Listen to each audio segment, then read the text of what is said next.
research zip code, or in Ukrainian, Zapit zip code, and I am chairing the first session this morning, which is entitled Sanctuary, the Spiritual Heritage Documentation Project.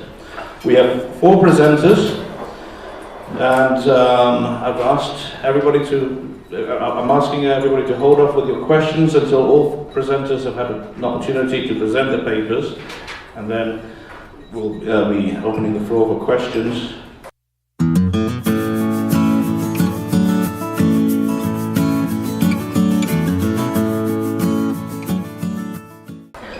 The first presenter this morning is Professor Natalia Kononenko, who is professor and co-chair in Ukrainian ethnography at the University of Alberta.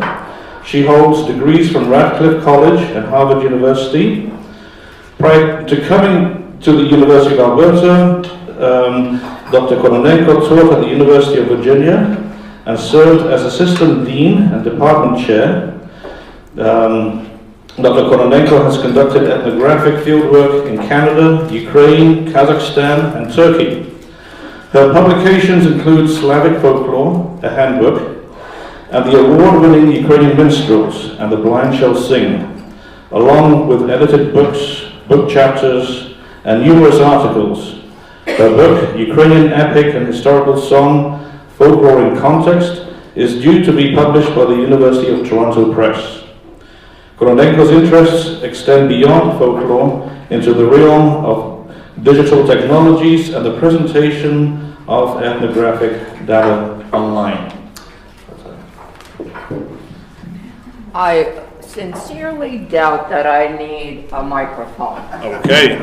No, I'm not kidding. I sincerely doubt that I need a microphone, and besides, I have a hard time standing in one place. So we're talking about not managing tangible records, but dealing with something that's intangible, namely sound files.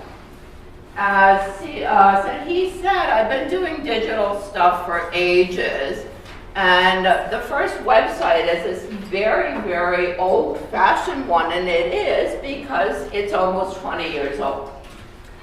When I came to the University of Alberta, which has very good technical support, we came up with this particular website, much newer, much fancier. It's been updated, and this is what it looks like now. Now, one of the things that you see on this is this doesn't work. Can I have my own little bag? I think my own clicker works a lot better.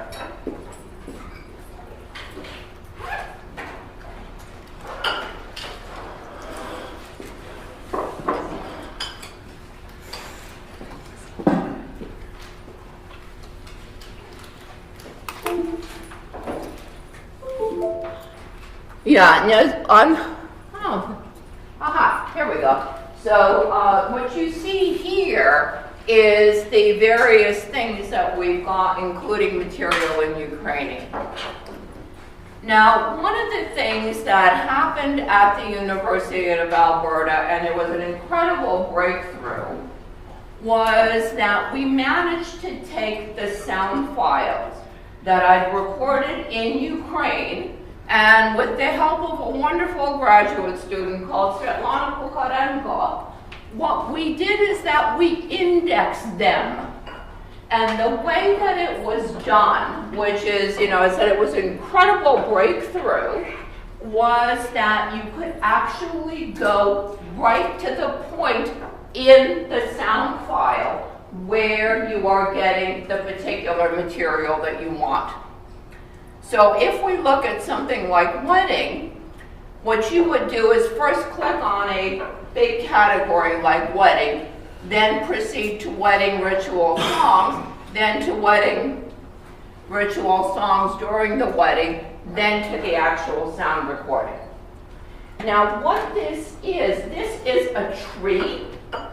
So you're proceeding down a tree or up a tree if you want, from the trunk to the branches, where you're getting from a big category to a smaller category to a smaller category, a more particular category.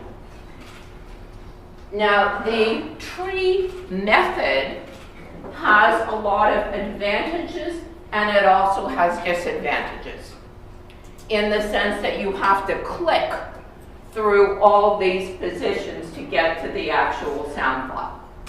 The advantage, of course, is that you see the relationship. So from the teaching point of view, if you want to show students things like this stuff that goes with wedding, this is what goes with ritual songs, etc. To see the relationship is very good. The problem is, as I said, that you have to go down a hierarchy or up a hierarchy as you wish. The metadata for this, as in the categories, was created in-house, which means that it actually fit our data. Okay, come the Sanctuary Project with my lovely colleagues, one of whom is sitting right there, and another person that helps us a great deal is sitting right next to him. And Francis Svarepa does a lot of our archival work, in the sense that what I usually say is Francis tells us where to go. Then Eva makes the arrangements for the actual places. John Paul is interested in iconography. They do a lot of photographic work. My job, I do the interviews. So I end up with tons of sound files. We've been at it for a while, as you can see. And this shows where we were in 2010, etc. So you can look at the bottom. And the numbers are the number of sound files. So I am ending up with literally hundreds of hours of sound files. John Paul, Francis, etc. have about 300,000 photographs. Okay, so what do we do with this? Now, we've got 200 hours of interviews. They are conducted in primarily Eastern Rite, predominantly Ukrainian churches. What I'm asking about is things like the things that accompany a religious event. So things like life cycle rituals, baptisms, weddings, funerals, yearly cycle rituals, Pascha, Rizdvo, and things like this. So what I'm trying to do is, and I've had grant funding for this, to make a website where this can be accessible. I probably don't need to tell a group like this why it is important, because these two gentlemen at the time of the interview were 81 years old and trying to maintain a church in Wimmer, Saskatchewan. This gentleman was 78 years old. And so the churches are closing, and there are various issues to do with closing churches. Now, if we have time at the end, we'll go back to this. So with this grant, what I was told was that A, would be managed by the library. Thank you, thank you, thank you. That the library would take over this material and manage it in perpetuity. Wonderful. And I was also told that you're going to do not in-house categories. You're going to do categories according to an international standard, which is the American Folklore Society Ethnographic Thesaurus. Again, wonderful. Why? I have said since I was a graduate student, that to me, a very important thing is essentially to get Ukraine out into the world. So not just Ukrainian studies for Ukrainians, but Ukrainian studies for everybody.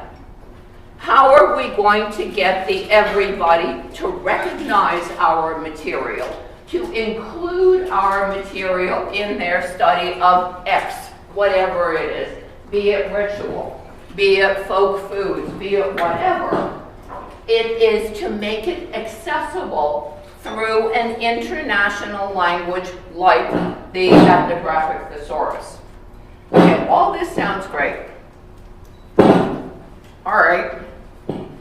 Now, these two ladies know what this is. This is the Ethnographic Thesaurus. So this is a top category. Where's my little? This is a top category. This is a narrower term. You can see the ones in red are the ones that fit me. And let's see, we go to something like ritual meals. What do we have in the next lower category? We've got drinking rituals, seders, and tea ceremonies. All right, so how do I make this fit my Ukrainian material? Now, Ukrainians drink a lot. We won't go into this. But that's not really the most important thing in terms of ritual meals. It really isn't. So here, note the lack of Slavic terms in narrow categories. All right, so here I get ritual meals. There's a ritual meal that goes with virtually everything. There's a ritual meal that goes with baptism and weddings, etc., with praznik, with chram. Yeah, you got a ritual meal. So,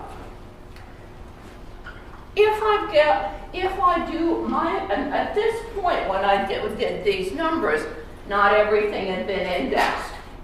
And of course we're going to get more. All right, so what happens if I put the category ritual meals? I get 250 hits. I'm assuming you understand that this is a problem. Is somebody really going to go down 250 thingies to get what they want? Okay. Same, look at how many hits for weddings. It's only when we get to here, and even that's a lot. That's a lot. So this is the problem we're dealing with at this point. How do you narrow it down so you're not getting this absolutely huge category? How do you make it manageable? All right, so, this is something else. Look, is this in the Ethnographic Thesaurus? No. Thanksgiving maybe, but Pravody is not. Grave blessings are not. So one thing that we've done is add lower categories. So far, there are 24 of them that we will be proposing to the Ethnographic Thesaurus as additional categories. This is already an accomplishment in terms of recognizing Ukrainian material on the international level. Problem, it takes, the last update on the International Thesaurus was 3 years ago. So 2015, proposing new categories is good. You've seen what we've got from this. We've got 24 categories we've got to add. But still, we're still dealing with this. If we want people to go for the top categories, we're trying to narrow it down some way. So Peter, who's my technical assistant and assistant in many other ways, came up with the idea of doing it by geographical region.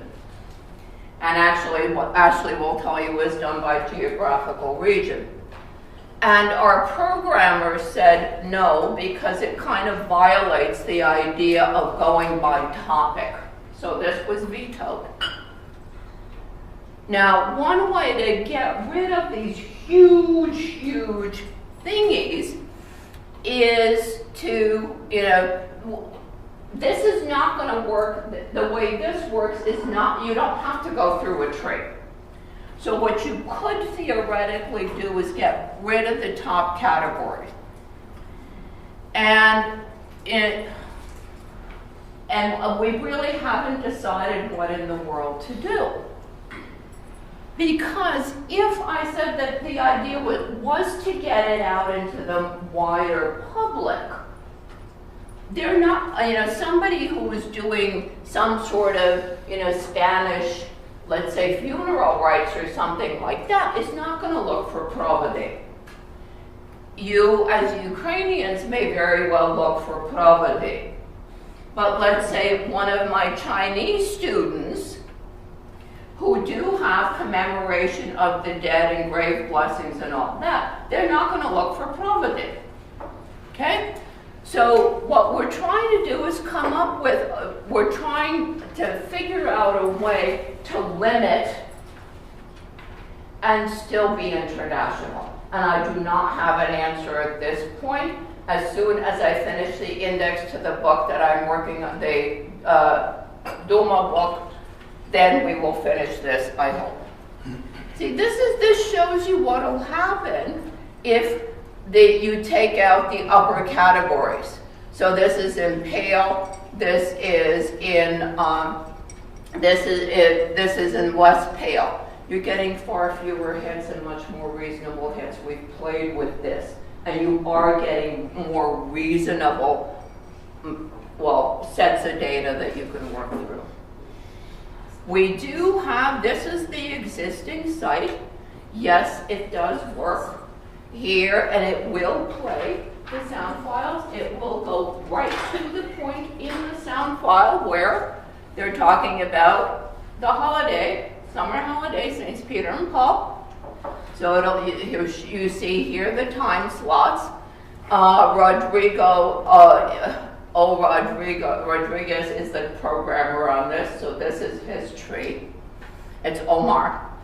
And this is what the tree looks like. So see, this is religious holidays, and here you go. There's Candlemas, there's Great Blessing, there's St. Nicholas, Saint's Days, etc. Now, so that's my problem, but there are other problems as well, and these three lovely ladies will talk about that. Both of them have struggled with, it is an international thesaurus. It should work for everything. But how do you choose where something should go? How do you choose the correct category, the correct label for a particular sound unit? Where does Malanka belong? Is it a calendar rite? Yes, it is. Is it a rite of passage? Yes, it is. If you want me to explain how it is a rite of passage, I will. Is it a humiliation ritual? Yes. These are all, by the way, calendar rite of passage, humiliation ritual, and religious ritual are all ethnographic categories. All right, so where is it? In one place, it's a humiliation ritual. In another place, it's a rite of passage. These are Malanka costumes from Candiac. Now, anyway, here's another problem. We're dealing with people. You're talking to a lovely lady, and this lovely lady skips back and forth, da-da-da-da-da. You know, so she skips back and forth. What do you put it under? You know, how do you categorize it? What we've done is put them all at the same time slot and make a fairly big time slot, but it's not that easy. And what do you call it?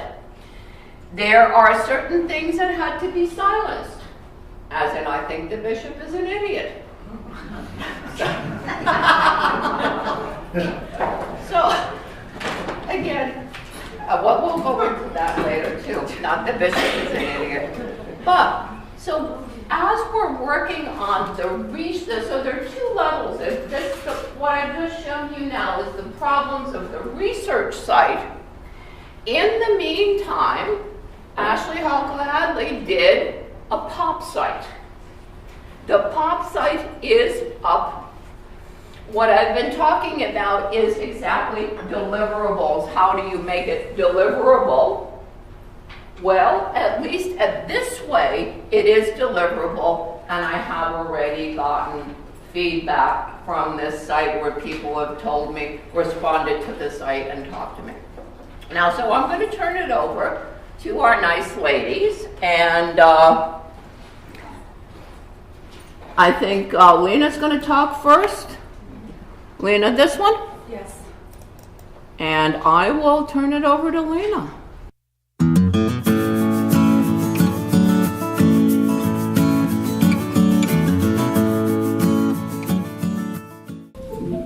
Yes, so our next presenter is Lina Ye.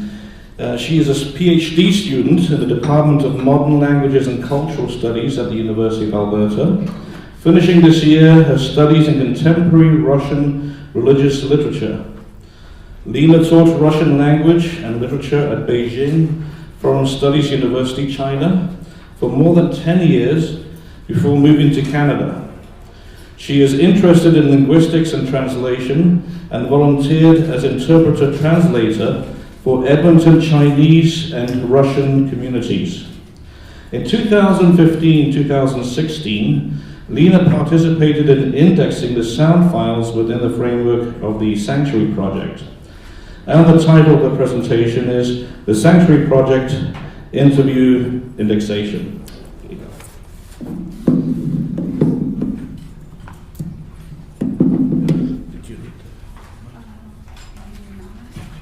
It's here if you do need it. Do you need the clicker? Clicker? Yes, I will. Yeah, thank you.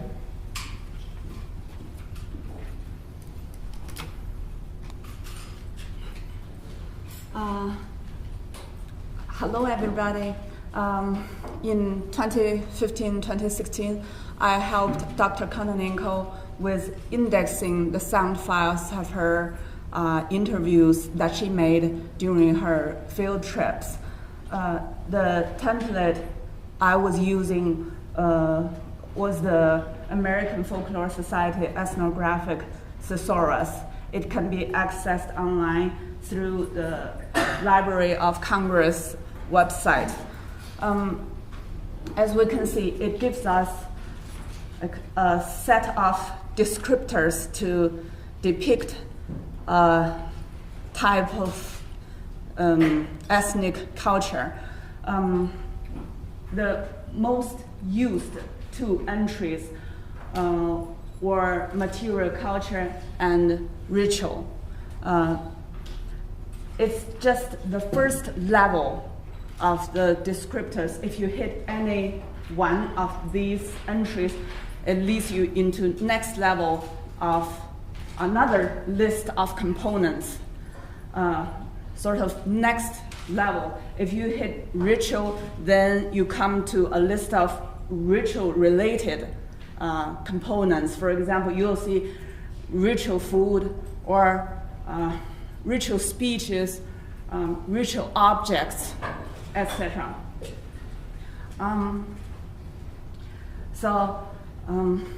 My job was dissect each interview into thematic pieces.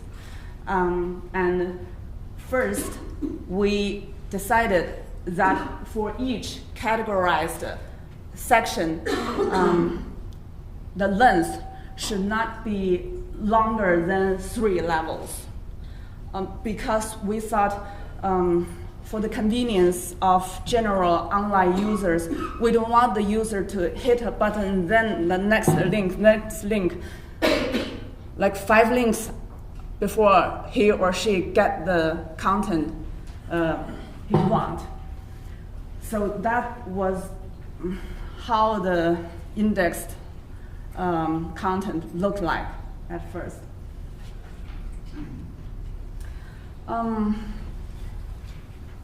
Soon,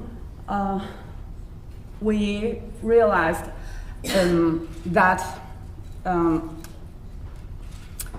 our method of categorization was too broad because the thesaurus, the template we were using, were designed to be maximum accommodating. It should accommodate widely different cultures. But Dr. Kononenko's interviews were designed to bring out the distinctiveness of Ukrainian cultural identity, to highlight the perception of authentic Ukrainian way of life. So it's kind of our categorization was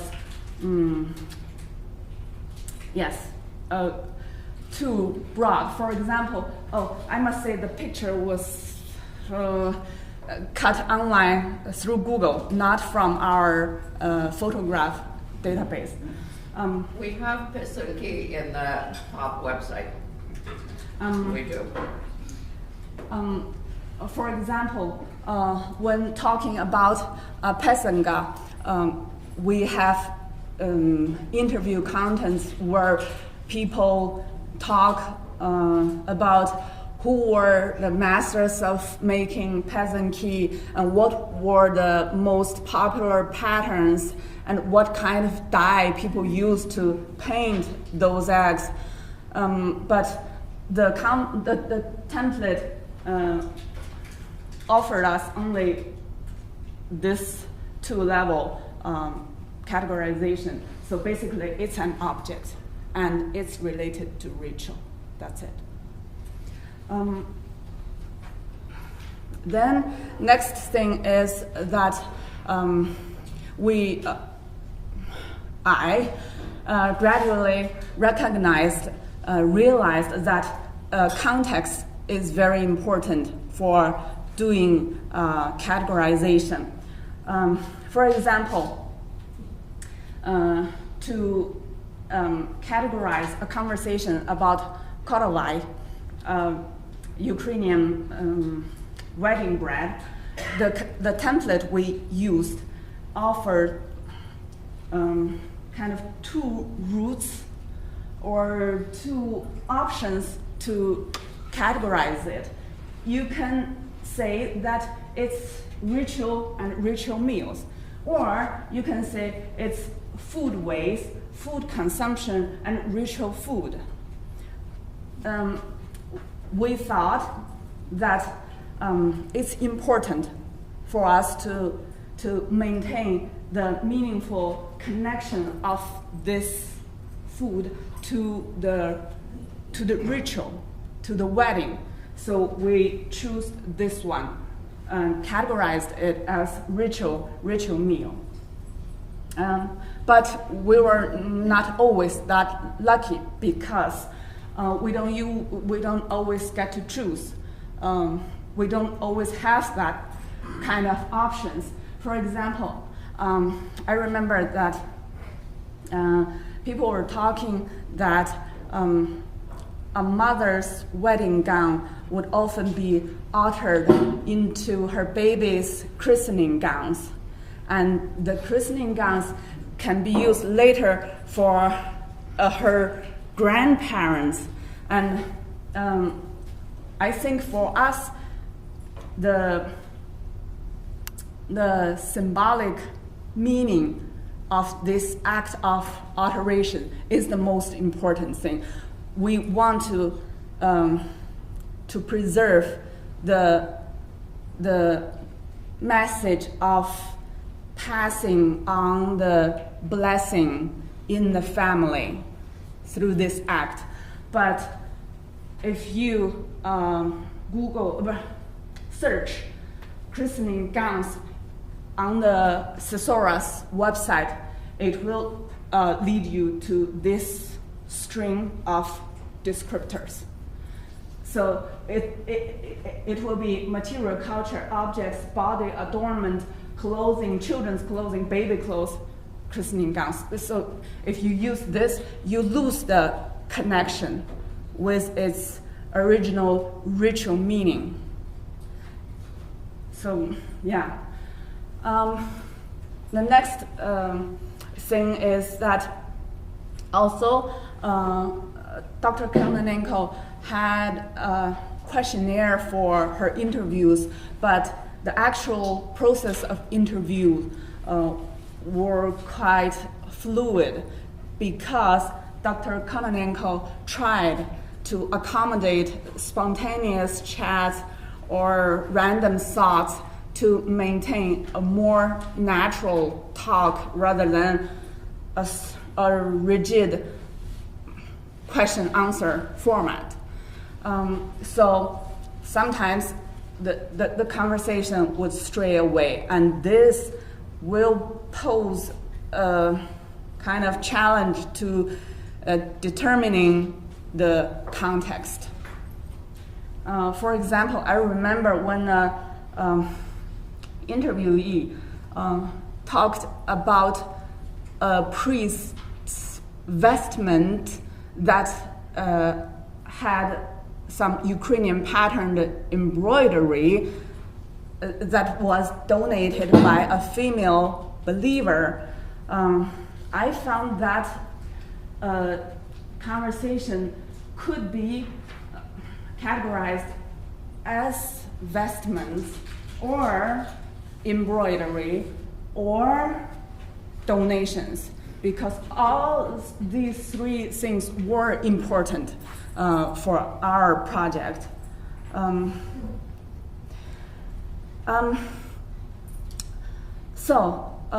In order to resolve the problem of a too vague categorization, Dr. Kononenko later came up with the idea of developing a separate research website apart from the one for general public. And for this research website, we can go further than 3 levels. In doing this, we try to add levels that are Ukrainian-centric. For example, if you search on the template website, under the Christmas, you will find Christmas tree. But for Ukrainian culture, the Christmas Eve was the crucial part. I remember so many interviewees remembered how their parents used to hide candy or nuts in hay, and they threw the kutia onto the ceiling to see if it stuck. So we add Christmas Eve to highlight Ukrainian specific content. Or we also added Deity, the green spreading ritual, to the original string that ends at New Year. Same thing, Easter baskets were added to Easter.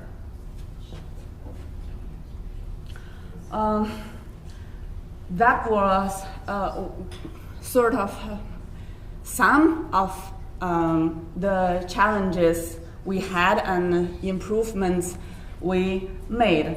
Lastly, I want to say that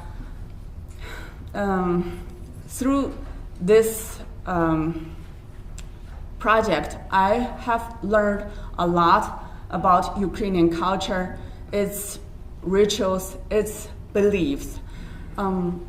Most of the interviewees were elderly people, but when they were remembering a fun they had a long time ago at a wedding or at Christmas, their laughters were amazingly carefree and young. When it came to a derelict church that used to be the center of a village's life, you can feel the sadness in their voice. And I remember some of the interviewees said that in Ukrainian culture, when a person dies, his wedding candles or wedding icons sometimes would go into the coffin with him. And I remember I found that heart-touching. I mean, the way people understand and accept the cycle of life and the peaceful hopes they harbored. When I was listening to the sound recordings, sometimes I felt like I was watching sort of movie, and I think that was an amazing experience. That's it. Thank you.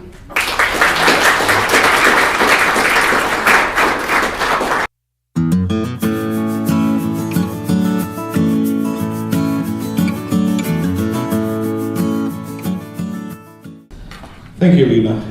Our next presenter is Daria Polianska. She is a PhD candidate in Slavic Languages and Literatures at the University of Alberta, Department of Modern Languages and Cultural Studies. She specializes in Ukrainian modernist literature of the early 20th century, literary criticism and trauma studies. Daria's interests also include folklore and cultural studies. Over a year ago, she joined the Sanctuary Project under the supervision of Dr. Natalie Kononenko. Daria works on selecting relevant categories and indexing sound files. The title of her presentation is Practical Issues of Indexing Files for the Sanctuary Project. Over to you, Nadia.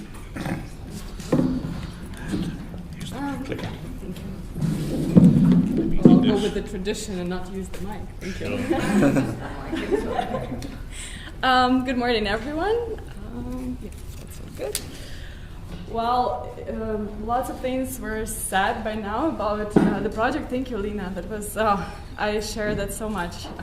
Definitely, this project brought so much knowledge for me. It was a big learning curve, and I am from Ukraine, so I thought, oh, it should be easy. I know lots of things. And then I started listening, and I was really shocked and really happy that I had an opportunity to come all the way to Canada to learn about my own culture. So I remember calling my mom back to Ukraine when Skyping, and I would ask her all this question: did you used to make this? Do you know how to make this? Do we ever do this for Christmas? And she's like, no, I don't know, maybe it's just Western Ukraine. And so that was amazing. And then she went to some neighbor grandma, and she started asking her, and she's like, yeah, we were making that, then we stopped. So, wow. And I was primarily working on indexing sound files and picking the right categories. And the process was beautifully described by Lina already. So I'll just review a few points. So the biggest challenges for me in indexing sound files were familiarity with Ukrainian cultural phenomena, that certain things I did not know, and the biggest problem was what to choose, for example, between such categories provody and grave blessing. What is the difference? How do I know that? And I remember I was listening to the recording, and sometimes in the interviews, it's not really clear, like people don't really openly tell you, oh, it's provody, or oh, it's grave blessing, and sometimes they just switch to another topic, so you actually don't catch that part. So in that case, I actually had to contact Natalie Kononenko and just ask her what would be the difference, and I actually don't think I quite understand until this point. I had to come and describe her what was going on in the interview, and she would tell me exactly the category. So this just shows how deep the process goes and how much it requires from the indexer to stay objective and to understand that you cannot know everything. And so question your own judgment if you're not sure. Already presenters talked about the fast change of topics within the interview. So sometimes, of course, as in a day-to-day conversation, we switch from one point to another, then we come back to it. And so similar in the interview, sometimes when you talk about Christmas, obviously you start talking about Christmas meals, and then naturally you would start talking about Christmas rituals, what you do. Do you throw that wheat to the ceiling, right? And so this task of the indexers to catch that and figure out if it's important, because the problem is that sometimes the gap between these topics is only 15 seconds, and you don't really want to go into that many details. And as I mentioned, objectivity and also spelling of the categories are important, as I learned, because apparently the file that we are creating then goes to the programmer, and it really matters if you make a space, if you make capitalized letters, or if it's lowercase. Wow, I was really surprised. I never had to do archival work like that, so that's a good practice and experience. So I already talked about grave blessing and provody. And another thing that I found strange, I don't know if it's because of my lack of experience or because it is a thing, but sometimes American Thesaurus, it just doesn't give the sequential structure for the categories. For example, if you see this category, ritual, rites of passage, marriage, weddings, church weddings. So there is weddings, church weddings. And I would think that for the rest of the categories would be, this structure will maintain. So it will be ritual, rites of passage, marriage, weddings, and then you just add something different. For example, church wedding, or it would be wedding parties. But no, it would be different sequence for this type of category. So it would be ritual, rites of passage, marriage, and then it right away jumps into wedding parties. So I did not pay attention to it the first time I was working on the file, and then I actually went back to it and I thought, how come it doesn't work like this, that it should be marriage, weddings, and then wedding parties? But anyways, I don't know if it's a problem, but for me it was, because then I needed to make sure that I did not make this mistake and I didn't miss this very important component. So I had to go back, rework the categories sometimes, correct that. And of course, this brings me to the point that the process becomes very personalized. So on the one hand, I want to give as much information as possible, and it's fascinating. There's always something else to add. And on the other hand, as Natalie already pointed out, you cannot have so many hits for ritual meals. You cannot have 250 hits. No one is going to listen through this. So the biggest task is to make sure to refine this to the point where it will be useful for people to use everything that has been gathered. So I was guided by, so to say, research questions for myself. So what is the most efficient way of breaking down the topics, especially if there's only a 15-second gap? That was my just working questions. And then how to be the most objective. So I had this little book where I would note the topics. So I would write down a few words on what they talk about, because what happened to me sometimes, I would work on a file and then I return to it in a week and I would think, I actually don't think they're talking about Christmas meals here. They may be mentioned in a few dishes, but it's not what the conversation is about. So this type of algorithm would help me to stay in a certain framework and just be more productive with my work. Well, I think the process of the work has been described, so I'm not going to go there anymore. Yes, this I talked about as well. So the two categories I worked with the most were marriage categories and ritual meals. And, okay, the problem that was already mentioned is that Ethnographic Thesaurus do not provide Ukrainian-specific terms. So this is a big problem. And for example, I was very upset about this category, a subcategory, such as wreath making. Perhaps some of you know that, I don't know, in the old days, I guess, I'm not sure if they do it now, but still do it. Yay! I don't know. This was something new I learned, so I was like, wow. So there is this ritual of wreath making the night before the wedding. And in Ukrainian culture is very important, and basically every interview that touched upon the topic of weddings, people would bring that up and they would describe it, and they would even, I love that interview where they actually would sing the songs that they would sing during the wreath making process, and I was like, wow, that's wonderful. But on the thesaurus, there is nothing. There is absolutely nothing we could put it under, and we had to put such a subcategory under wedding parties, which is a very broad category, but that was the solution. But of course, this personal element was present. I was like, oh, I wish we could do something more to this. So I probably won't go I think Natalie showed already the ritual meals, that there's also nothing on ritual meals there. So we had to refine such categories for ritual meals as marriage, Christmas and Christmas Eve, New Year, Molanka, funerals, hram, praznik, provody, grave blessing, fundraising, Easter. And all of this, for the indexer, is super important to know and understand what each holiday is about. So actually, before I started even doing the indexing, I read about hram, praznik. I unfortunately did not know the difference. So that was also a big preparation step.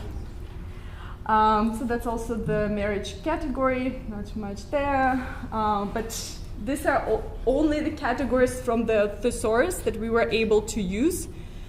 Very general, as you can see, weddings, then weddings, bridal parties, there are church weddings, and there are wedding receptions, engagement, bride price, wedding anniversaries.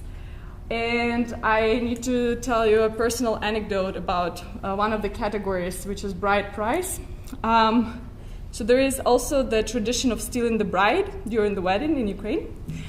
And it's supposed to be a funny thing, right? So someone steals the bride, and then the groom is supposed to pay either money, or sometimes it's, I don't know, the bottle of whiskey, as I heard in the interviews, or it can be a bottle of moonshine. And I looked at these categories and I thought, well, I can just put it under bride price. And then probably after a month, I was just still reviewing the files, and I thought, why did I put it under bride price? It doesn't really make sense to me now. And then I thought of other cultures, like if let's say I'm not Ukrainian, and I go to the website and I want to find something funny or interesting, or I actually want to learn more about bride price. And people might have a different perception of what it is, because in Indian culture, for example, as far as I know, they actually pay, so the family of the bride needs to pay certain money to the family of the groom. It's not a funny thing, it's actually a thing. So I thought, this is a problem. This is a huge misunderstanding that might happen. So I had to remove that, undo the work, and put the stealing the bride thing under the bridal parties. So I felt like it would be safer, and of course I consulted Natalie about that.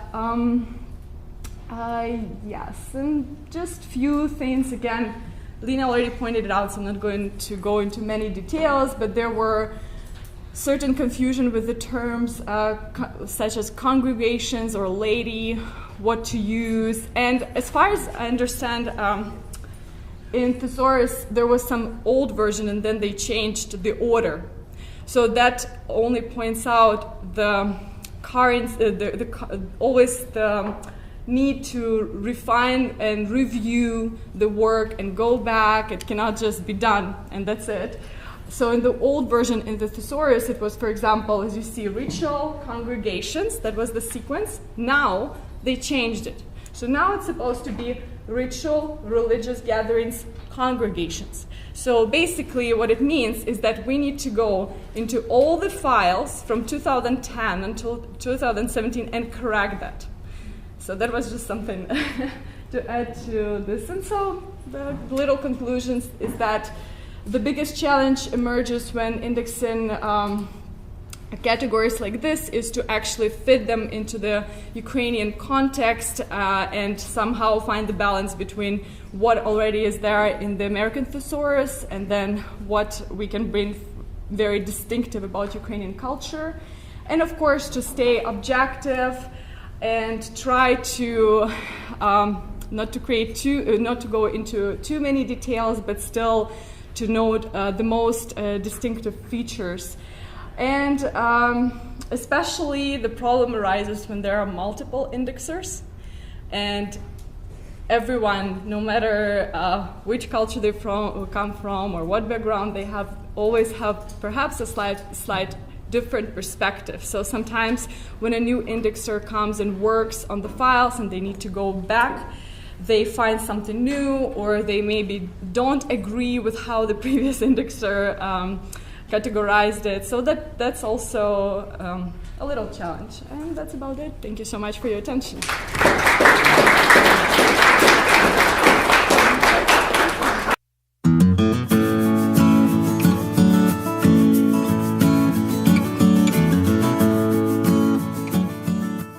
Thank you, Daria. Our fourth presenter from this panel is Ashley Halko-Addley. And the internet? It's already up.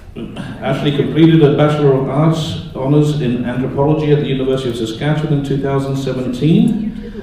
Currently, she is a Master of Arts candidate in Media and Cultural Studies here at the University of Alberta, focusing on Ukrainian folklore. Her current research interests are in Ukrainian Canadian culture, symbolic healing, cultural preservation, and cultural revival. She is a research assistant at the Folklore Centre here at the University of Alberta, and the title of her presentation is Generating a Website for the General Public. Over to you, Ashley. Okay, so I'm going to take it a bit away from the indexing now.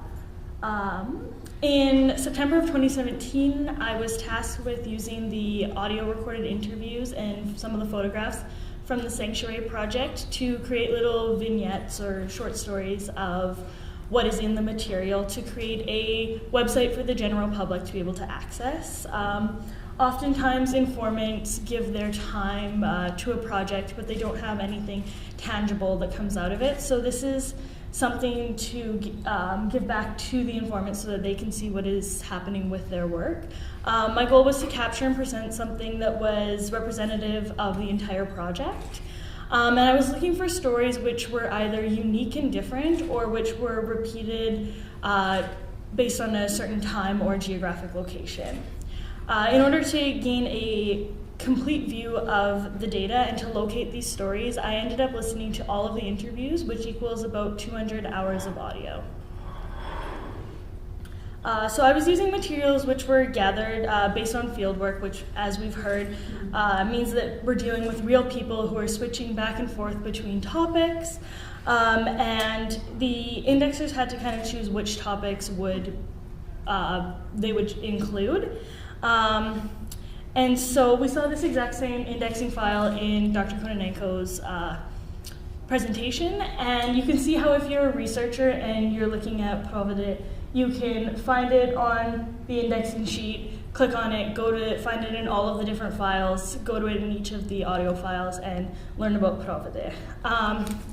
And so while indexed interviews are really invaluable to a researcher who's looking at a specific topic, working with the entire data set, it was actually proved to be really ineffective for my work. I was looking at those stories again, which were unique and different, and an indexing sheet can't really tell you what people talked about beyond just that topic. It doesn't tell you if it was an interesting story, how one story on Provide will differ from another one, or if it's the same. And so problems arose for me, not just in that I wasn't able to use the indexing sheets, but also that the data wasn't mine. And I was extremely fortunate to have access to Dr. Kononenko, so I could go back and I could ask her questions, but that's often not the case when using archival collections. So I'll speak about some of the challenges that arose for me in using data that I didn't collect myself. The issues were not only with logistics, but also with choosing which stories to include and which not to. So these are the topics that I'm going to go through. I'll talk about deciphering speakers when listening to interviews, having a knowledge about the people and the places which the interviews are taking place. I didn't have an opportunity to ask follow-up questions to the informants. Interesting stories were sometimes, unfortunately, unusable. I didn't have a comprehensive knowledge of all of the interviews from the start, and that slowed me down a little bit, and also issues in how to determine which stories to include and which to exclude.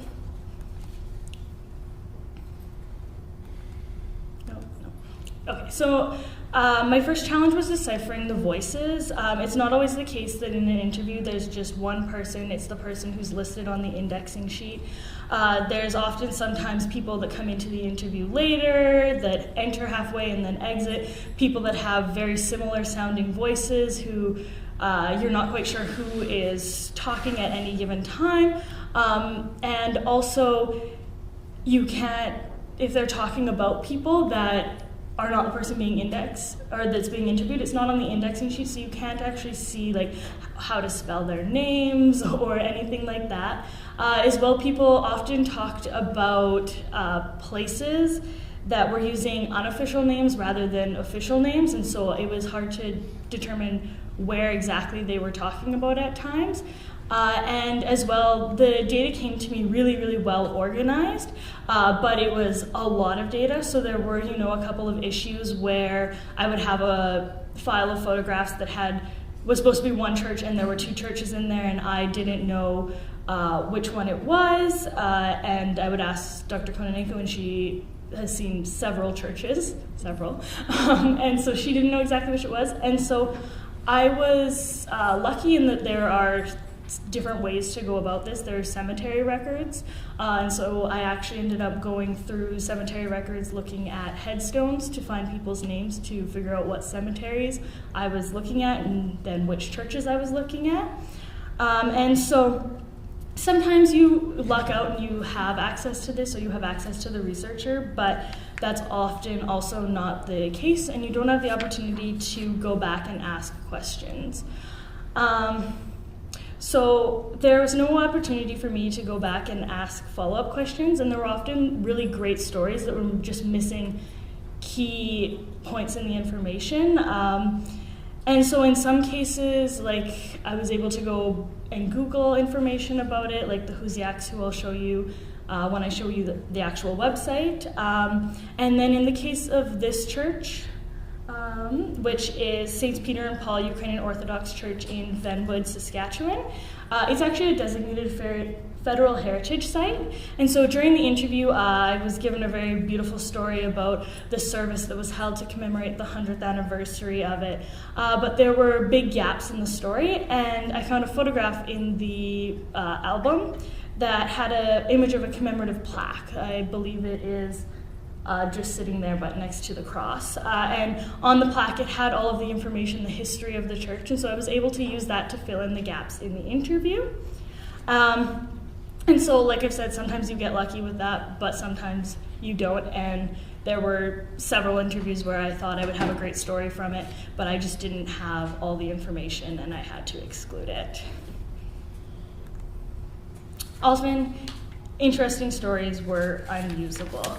So if you look at these photos, these are all photos that I've included on the website, and you'll notice that they're all external images of the church. This is a very deliberate decision that was done on our part, and so we do occasionally include images of the inside of the church, but we had to be very careful about what these images showed. Vandalism and theft in country churches is very common, and the more rural, the more secluded, and the less upkeep that is happening at those churches, the more likely it is for those buildings to be broken into. And so there were sometimes really fantastic and interesting stories, but just based on ethical decisions, we just couldn't include those because we didn't want to give the general public access to what was inside of those churches, because we didn't want the website to increase the chances of these churches being broken into. And so I had to make really careful decisions on what was included and what was excluded in the website. And so starting the project, I didn't have a lot of knowledge about what was actually talked about in the interviews beyond the indexing sheets.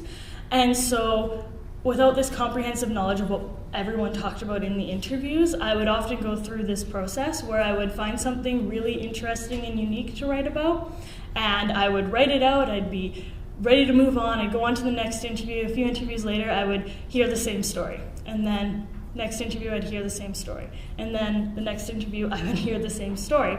And so I had to choose which of these churches I wanted to highlight for that story and which ones I didn't. And so that brings me to the issue of determining which stories to include and which to exclude.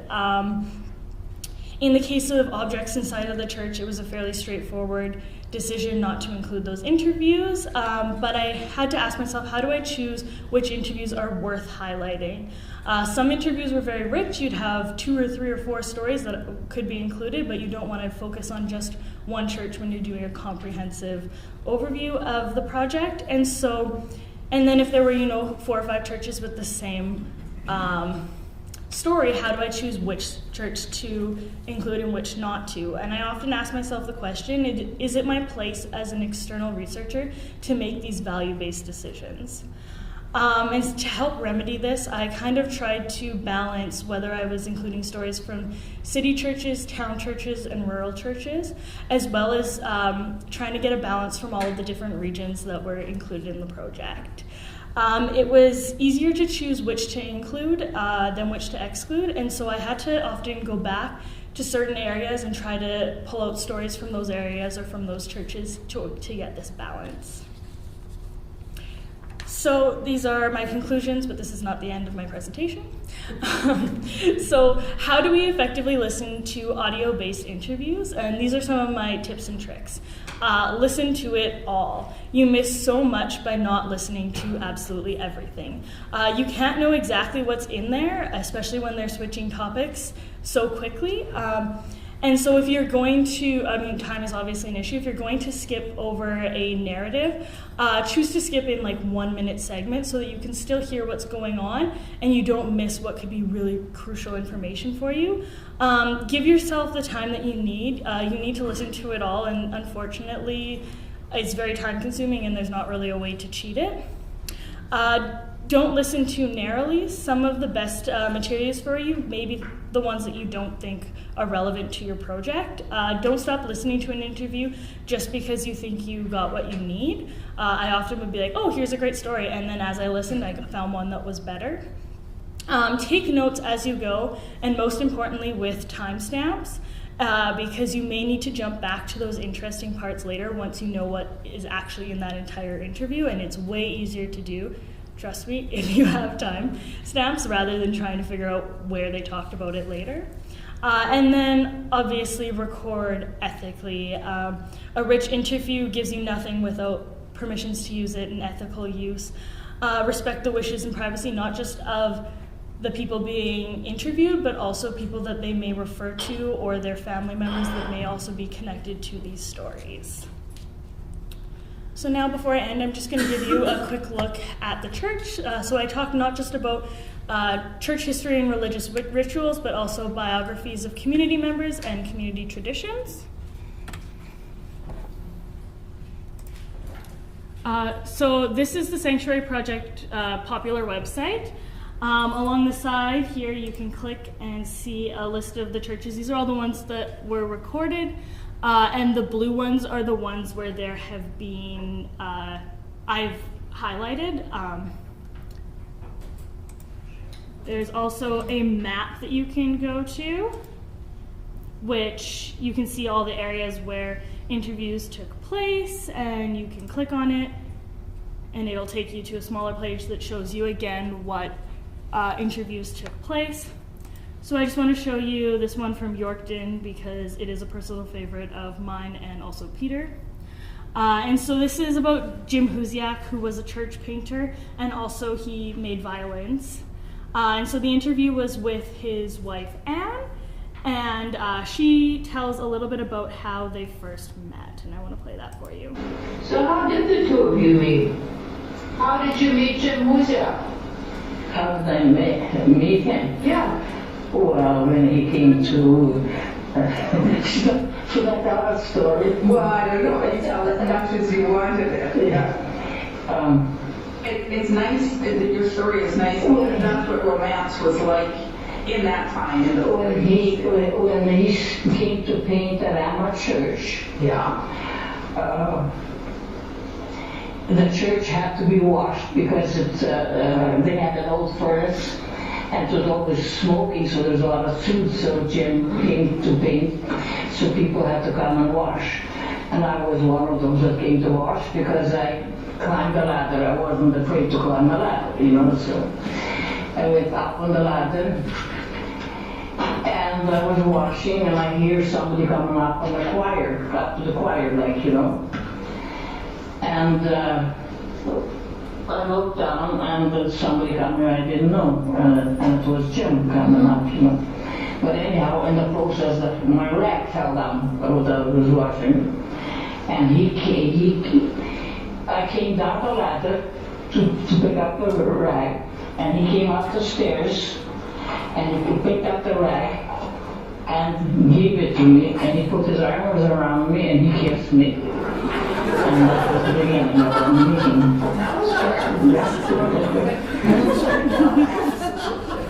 So that's a personal favorite of mine, so you can see. By the way, Jim Poliansky, the son, has listened to that and wrote to me. Did he? Yeah. So there's some text so you can read. It has a bit more information. Then you can actually hear the person tell their own story in the audio file. And then you can click through. This is Anne.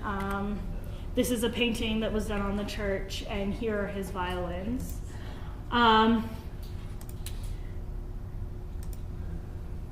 And so that is a very individual story. There's also, like, for example, in Prince Albert, there are two churches, an Orthodox and Catholic one, and they're actually both recently have started doing icon painting at their churches. And so I've highlighted both of them side by side. You can listen to it. You can see what they're doing.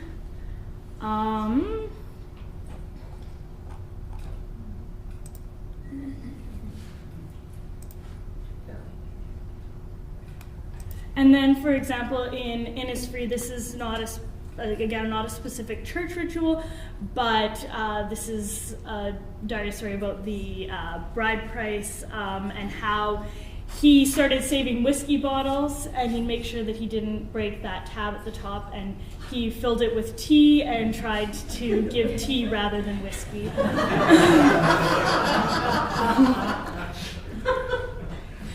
And so, yeah, there's lots of fun stories there. And so I just like to end off my presentation rather than give you guys just a basic conclusion. We're supposed to be in dialogue here. I think that's the point of this conference. And so I'd like to propose these questions to you. How do we as researchers or as archivists make audio-based interviews accessible? What is the best way to archive audio-based interviews? Indexing, transcribing, providing synopses, searchable audio files, online access, etc. And I don't think that there is any sort of one answer or straightforward answer to these questions. I don't have an answer to these questions, but I would love if we could talk about it a bit.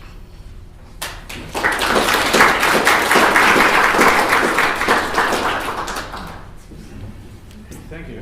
Why don't you sit down there and the rest of us will come on up.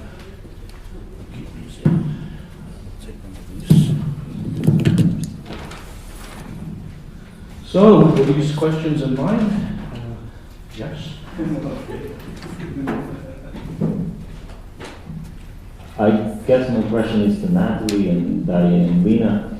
So obviously the focus of these interviews was rituals, but for instance, if a researcher is interested in history of churches, I could imagine that those interviews contain quite a bit of interesting information about history of different parishes. How did you approach that, and how was it reflected in indexing? All right, because of John Paul and Francis, I think maybe the first couple of times out, I asked history questions, and very quickly I stopped.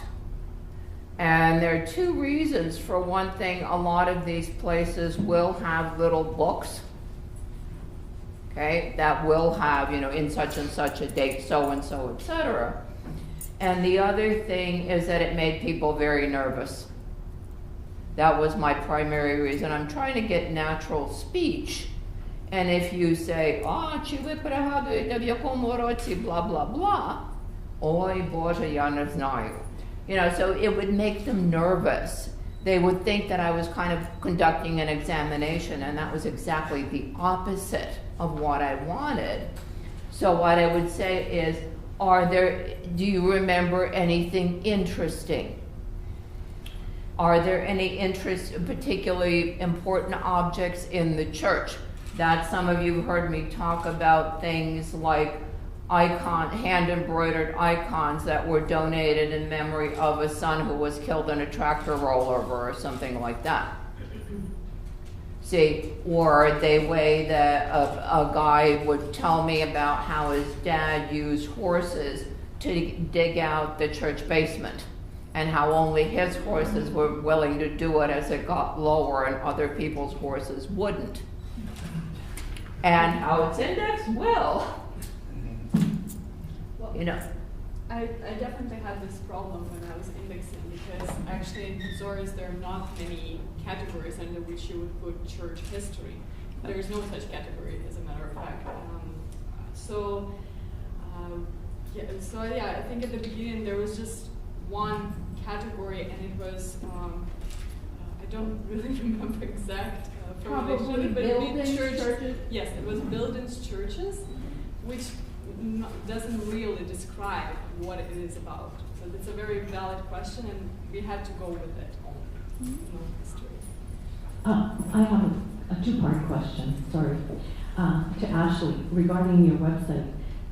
Have you considered identifying the photos with a number, like archival number, so that when people look at the site and want a copy of the photo or want to talk about the photo or find out about the photo, you have a reference point? Otherwise, you're not sure where to look or how to get access to the information about the photo.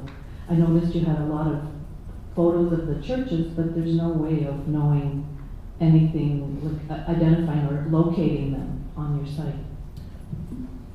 I think that's actually a question for John Paul. I'm learning about this website for the first time this afternoon. However, we do try to maintain as much of a security blanket around those churches as possible. So telling you the location, just a number. Like a number attached, like the image file. Like for example, just so that if they're asking about it, you can track it down without having to go through. No, can I take this one? Okay, there are going to be two research databases. That's a pop database. That's a popular one. There are going to be two research databases. One is the sound file database. There's going to be a photo database, which John Paul and Francis and Eva are all working on. It has 300,000 photos. It will also be managed by the library. It will be fully indexed according to Dublin Core, correct? According to what? Dublin Core? Yeah. All right. Say that, yeah, exactly, Matt Jones. No, they're dealing with more data.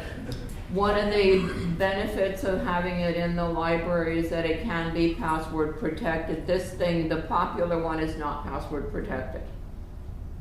It's open. I've gotten responses to it from all over Canada. Okay, then my question to you, just a follow-up question. If someone were wanting to take a copy of the photo off of your site, there's no way of identifying where it's from, what it's about. So my husband wants to answer that. Okay. Yeah, no, that slide she showed with all the 20 or 30 pictures, that's not on the website. Oh. You go to the map. You go to the map or the name of the region, click on it, and it will list in blue places that have details about. So those photos are not on the website? Oh, those two. But that's what I'm talking about. Oh, those two. Okay, go to one of those. Okay, this is Innisfree, the Orthodox Church, and I don't remember what this one is. I'd need to look it up. And yes, I do have it fully annotated. Should somebody want it, but this, you know, if you go to this, okay, go to here. So what have we done? This one, Nothing done on that one. oh yeah, no, I haven't, Daria did it, I haven't processed it yet, I'm gonna need to process it. So I actually I checked the ones that Ashley did, I've checked them all. What do you want? I think Yorkton. Okay, Yorkton, West Virginia. oh, sorry.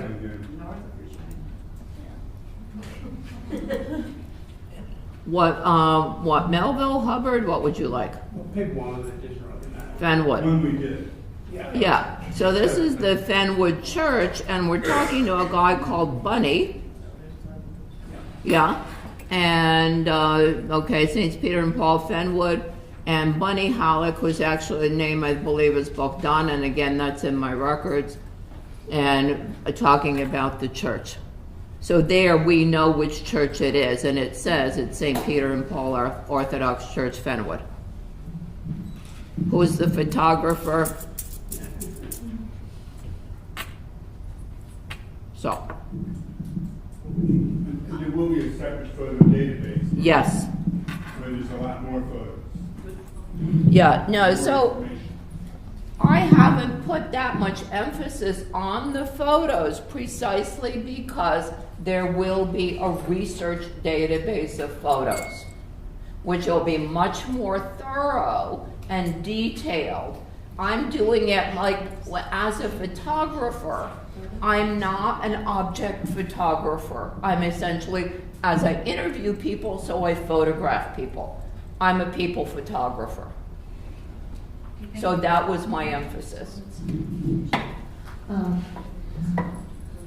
I have probably very simple, straightforward question. Why not to fully transcribe all the interviews and then have possibility to search everything, to do all kind of... If you're willing to pay for it, I would be delighted. So it's only time-consuming and very expensive. No, there's something else. How much And expensive? also, I believe there is software to do it for us now, if it's in English and even if it's in Ukrainian.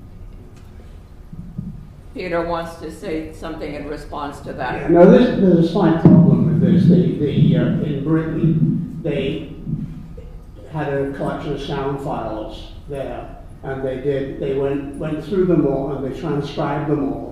And all that is, well, it wasn't, 10 years ago it was online. It's probably still online now, and you can go in and search for it. The trouble is, transcribing something like that, especially people, I hate to say this, are speaking with a funny accent, the transcription is often incorrect. And so and there are tons of examples on this British website where it's incorrect. And so then you're searching for Christmas cake, and it's Christmas bake, and it's wrong. There's another issue, and that is that speech has nuance. It's intonation, it's speed, volume. You lose all that in transcription. Yeah, but you can have both. You can have transcription and the interview. Wonderful. But how about the fact that sometimes there is also Ukrainian and English, both languages? I think Ashley wanted to say something. Yeah, no, that's what I was That's the going to one? say. It's really difficult in Ukrainian Canadian interviews to use transcription software because it's usually English or Ukrainian, and people are throwing in Ukrainian words when they're speaking in English, and also talking in dialect that the software doesn't pick up, and so even if you use it, you still have to spend an enormous amount of time going through and fixing all of the areas where the transcription software just can't pick up what's being said because it's not in the language it's set for. So we get more money and more students. This may be a wee bit off topic, but you presented a beautiful pictorial and verbal part of your project. As you're going through these churches, have you found any textual documentation? And if so, Is this going to be incorporated into the sanctuary project, or is this outside your scope?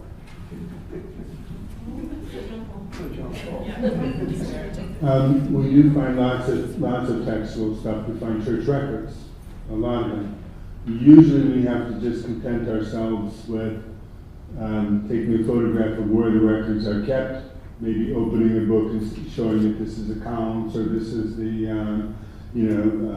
church witch burning society or something like that.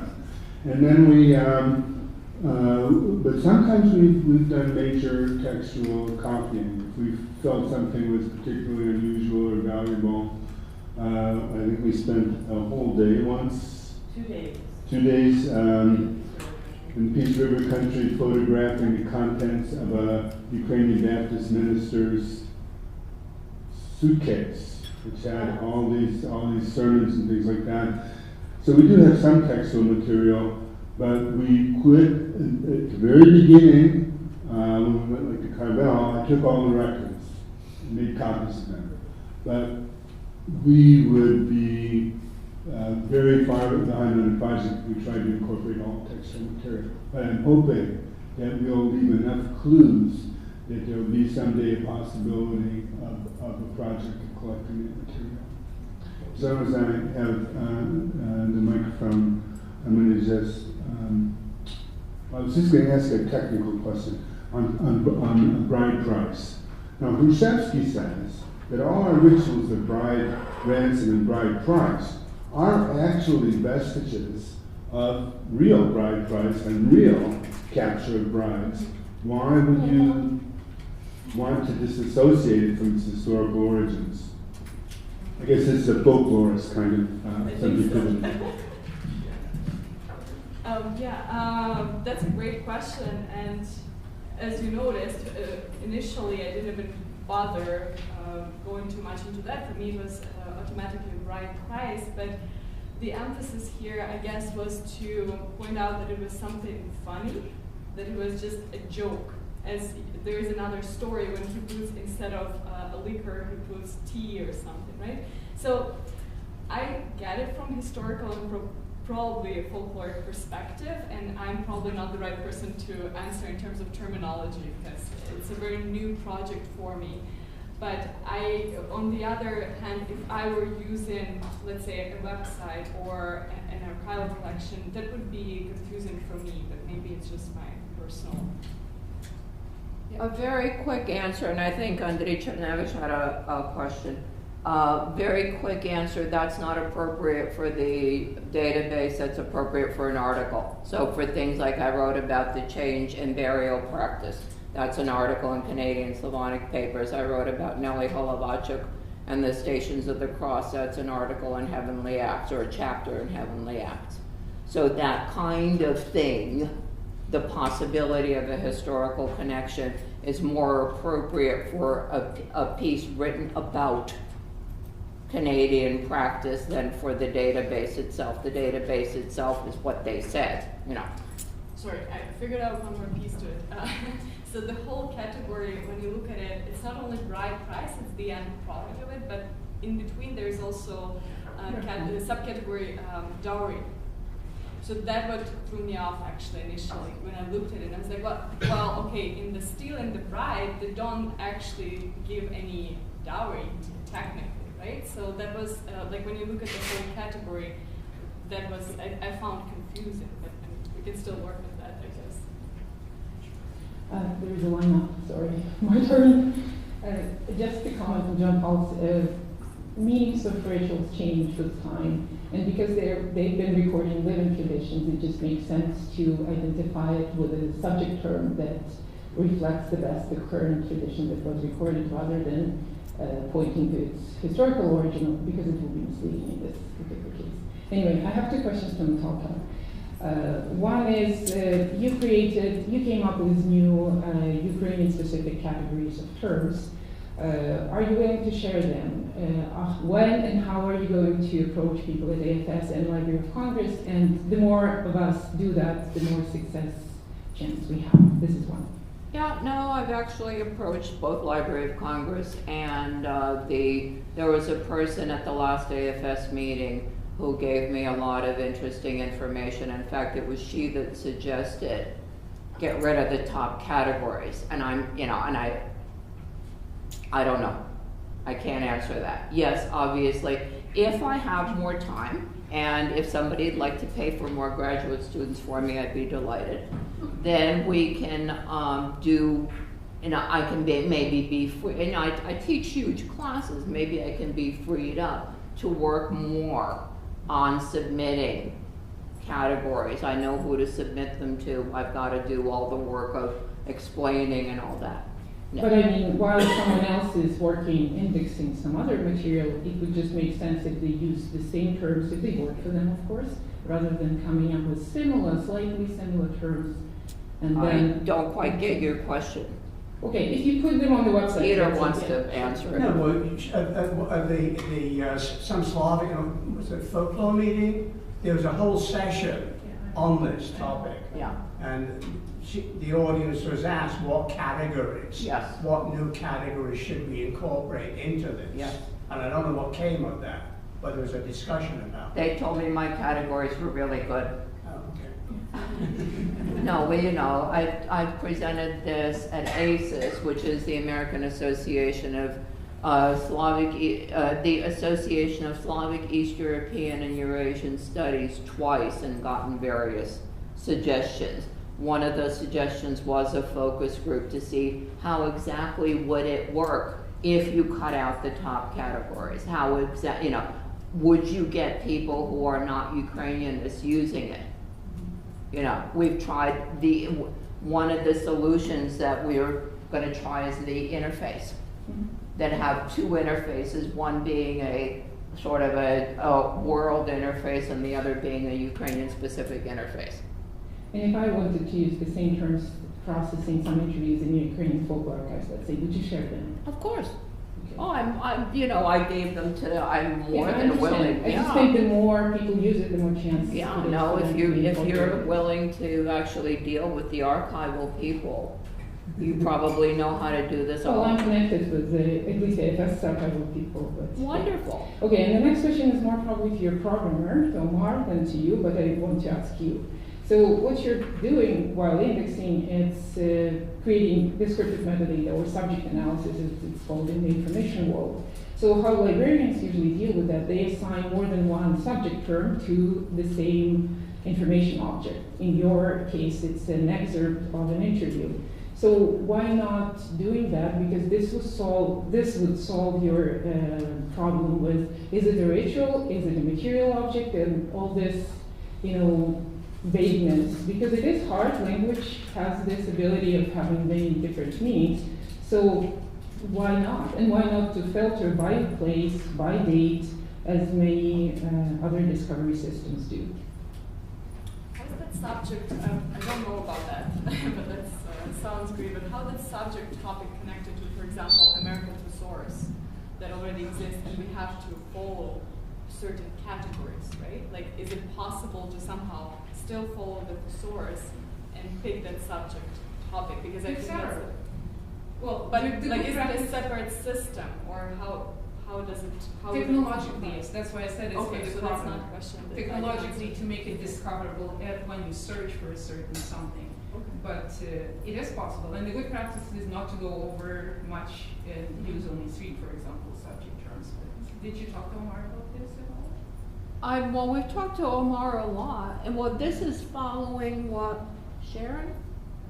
Sharon Farnham. Yeah, this is following what Sharon told me to do. And, again, I'd be more than delighted to have you lead us through the process if you're willing to do that. Well, at least collaborating with Sharon is always a pleasure. So. Yeah. No, I said I've been following Sharon's instructions, and Sharon was the librarian who was put in charge of this. So if there's another way to do it that would make life easier, I'd be, as I said, more than delighted to work with other people on having it be slicker, more useful, whatever, better. Okay, we'll talk later. Yeah. Okay, it's past 10:30, but I know that Larissa and Andrei wanted to ask some questions, so these will be the last 2 questions. Just just actually two insights.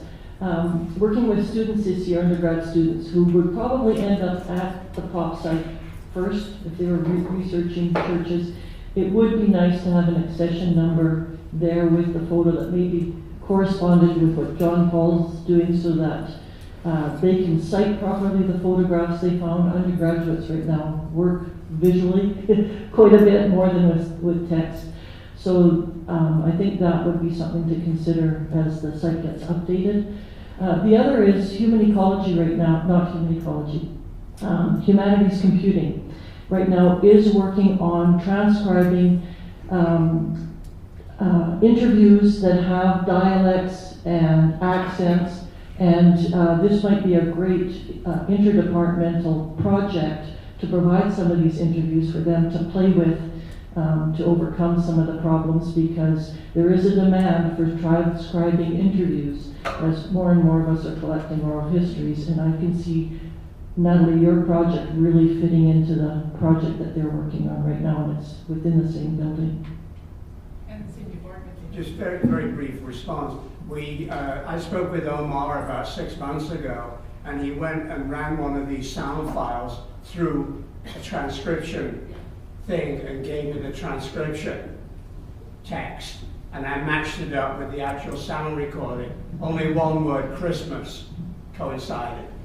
Look, they have a problem, but to provide them, we've got such rich data they could work with. Oh yeah, it'd be gorgeous, yeah. Yeah. The No, one I he said gave me any was sort of never cooperative effort, I'm 100% for it. I've been pushing for cooperation for a very, very long time. Yeah. Okay, one suggestion regarding the description procedure. And I think it would be useful for some researchers like Lina Ye looking for those stories, and Ashley looking essentially for stories about the churches, is that if like method of like summary is used, like in the Ukrainian village interviews, then there is a degree of flexibility that can be introduced in the description method. So the whole interview is done primarily with a summary or synopsis method. But in certain moments when something is not really relevant or not really away from the subject, you can zoom out and use just basic indexing. While if you have something core or something like a story or narrative incorporated, and that is really relevant for the subject of that you're looking at, you can switch to a transcription method just for that particular portion and transcribe the story. So in this case, we're using a combination of methods, zooming in, zooming out, and capturing the content that is more relevant, or zooming out and kind of not bothering getting into more detail about something that's less relevant. That's just one way to make it more flexible, and that's what we recommend for the Central Court of History and Tradition at the University of Lethbridge for researchers. And another comment on those categories. For me, the immediate response about the category, and Daria, talking about your conundrum, I would be looking for that kind of ritual. I would be looking for kidnapping of bride, not stealing, but kidnapping. Because stealing is more like object stealing, and kidnapping You is don't it's have a a person. choice, Andre. Yeah, that's the problem, not with how we define it, but with what they have on the thesaurus. I mean, I'm not going to say they don't have it, because I don't believe I checked it that way. I will check. But when I searched bride, I don't think it showed up as kidnapping the bride. So it's not really us, it's the thesaurus. Just from but I will check that for sure. Thank you. relatively uneducated researcher's point of view, I would say the first word I would go with would be kidnapping. Just intuitive kind of response to that. Yeah. It's always worth checking. And just a quick comment, I think what Marina is proposing is more like tagging attached to, so you can attach to one the number of tags that are relevant, as opposed to those kind of tree structures. So that's a different way of looking at it. Well, cats are usually considered to be folk taxonomies, subject terms supplied by people, by folks who use materials. Yeah, while that can be. Subject terms are usually standard, and this is what they're trying to. Okay, so it remains for me to thank the Sanctuary team for their presentations.